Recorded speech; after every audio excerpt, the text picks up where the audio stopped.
欢迎来到巴巴娱乐呀频道，请订阅频道，所以大家不要错过当天最热门的新闻。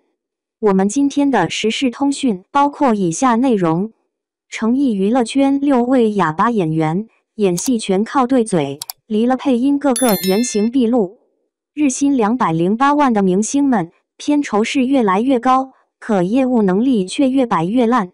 更有甚者，基本的声台形表都做不到，亲自发声简直就是要了他们的命。这些离不开配音的哑巴演员，结果一个个却变成了配音演员的脸替，就连央媒都痛批这些演员早已变成了眼背。任嘉伦。任嘉伦前些年和景甜搭档出演的《大唐荣耀》一经播出就火遍全网，他饰演的广平王李处更是迷倒了万千少女。之后又接连出演了《锦衣之下》《周生如故》等古装剧，被称为古装男神。结果在电视剧《玉娇记》中被发现使用了假肌肉，被网友疯狂嘲讽。但是假的又何止是肌肉呢？纵观任嘉伦这么多年的作品，几乎都能在配音演员一栏里看到阿杰。可以说，任嘉伦最受欢迎的角色有一半都要归功于配音。充满酥感的角色再加上阿杰磁性的声音，谁能不痴迷？可任嘉伦还偏偏要营销自己的演技，声称配音是因为古装剧不好收声。甚至还有任嘉伦的粉丝开始攻击配音演员，说同一个配音演员的声音出现太多，让人出戏，真是倒打一耙。于是有人就放出了没有声音版本的片段，结果瞬间就暴露了任嘉伦的演技。只看画面，丝毫看不出这是端庄有礼的贵公子，眼神也格外无神和空洞。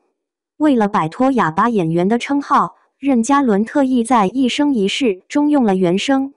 然而同样的男女主，同样的爱情故事，任嘉伦那有气无力的声音一出来，却毁了所有的氛围。去年，任嘉伦再度发力，在新剧《请君》中也用了原声，可是仍然听起来含糊不清，声音也飘飘忽忽，没有看到任何进步。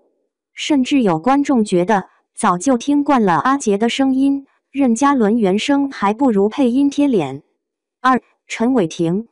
当年一部《古剑奇谭》让陈伟霆瞬间就打开了内地市场，成为最受欢迎的男演员之一。后来更是接下了好几部大制作的影视剧。一开始大家都能理解他作为香港艺人，普通话不好，所以剧里基本都用了配音。可是当南方有乔木宣传期间，有记者问他男主说的最多的一句话是什么时，陈伟霆却含含糊糊半天说不出来，还让记者去问配音演员，说什么反正又不是他自己的声音。这摆明就是因为有配音兜底，根本就没好好在台词上努力过。而且他来内地发展已经10年，却丝毫没有想过要练习普通话。不必说什么口音难改，人家胡杏儿同样是来自香港，现在早就可以用原声台词了，而且一点也不出戏。王鹤棣。同样有口音问题的还有王鹤棣。去年夏天，他凭借一部《苍兰诀》直接跻身顶流，短短几天时间粉丝就暴涨了几百万，成为迷倒大众的8月男友。明明在此之前，王鹤棣一直都被嫌弃演技太差，出道作品《流星花园》更是浮夸到不忍直视。而这一次的成功无外乎于角色加成以及最重要的配音。毕竟随着网友的考古，王鹤棣在各个综艺节目中的搞笑场面也被扒了出来。他的声音十分稚嫩，还带着浓重的口音，毕竟他以前就是个素人，全靠着一张脸从综艺节目里出道。台词更不要提什么专业苍兰诀里的魔尊，要是一开口就是川普，实在是让人看不下去。不过他毕竟也算年轻，之后还可以好好学习，练习一下自己的普通话和台词。但有些演员出道10几年似乎都没有什么长进。钟汉良。港台演员似乎都有这个通病，普通话的问题实在是让人头疼。钟汉良在内的发展已经快要20年了，但他根本就没有用过原声，电视剧全都是配音。早年《天涯明月刀》里的傅红雪，让他获得了乐视年度最佳男演员，并提名了金鹰奖。后来的《何以笙箫默》更是让无数观众都记住了男主角何以琛。但这么多年过去，他的普通话似乎还是没有长进。去年播出的《今生有你》第一次使用了钟汉良的原声，然而电视剧一播出就引起了所有观众的吐槽。他的港台腔实在是太出戏了，更是直接把言情剧变成了喜剧。其中有一句嫁给那个姓孙的被他说成了嫁给那个姓孙的，实在是让人绷不住，只能祈祷他再多练习一下普通话。5. 程毅，同样是最近几年蹿红的流量小生，也同样是演古装剧出名。程毅可以说是阿杰的另一个脸替，虽然他最近才火，但其实他2025年就出道了，直到饰演琉璃中的司凤一角之后，才声名鹊起。之后更是接连出演了几部古装剧，无一例外都是阿杰配音。于是乎，一个流水线就这样制作了数部电视剧，破碎感男主加阿杰配音加毫无变化的造型等于程毅的古装剧。这样千篇一律的作品，观众看着都晕，演员就更别提能有什么进步了。《沉香如屑》里程毅终于下定决心用了原声，结果却显而易见的被嘲笑台词太差，甚至普通话还不标准。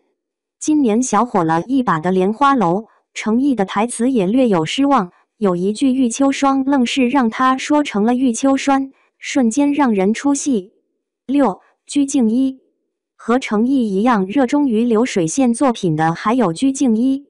万年不变的妆造和固定搭配的配音演员徐佳琪，导致鞠婧祎的好几部古装作品随便挑个片段出来，根本就分不清到底是哪部剧。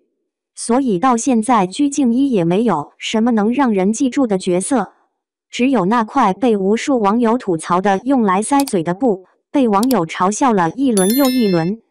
台词是表演的一部分。演员殷桃曾经说过，如果不是技术原因，他想不通为什么要用配音。王劲松也说过，什么时候演员背台词都要被夸奖了？台词就是演员的枪，难道上了战场你还能说自己没拿枪？现在官方也明确表示，如果演员无法保质保量地完成配音，那就需要演员方自己承担配音的费用。毕竟人家帮你演了一半的戏，片酬当然也要分给人家一部分了。观众不是不能接受配音，如果声音和角色特别不符合，或者其他技术原因，当然可以用配音。观众不能接受的是，一些演员仗着有配音，却心安理得地拿着几百万的片酬，连台词都不愿意练习一下。这就是明摆的偷奸耍滑，身为演员基本功总要练好吧。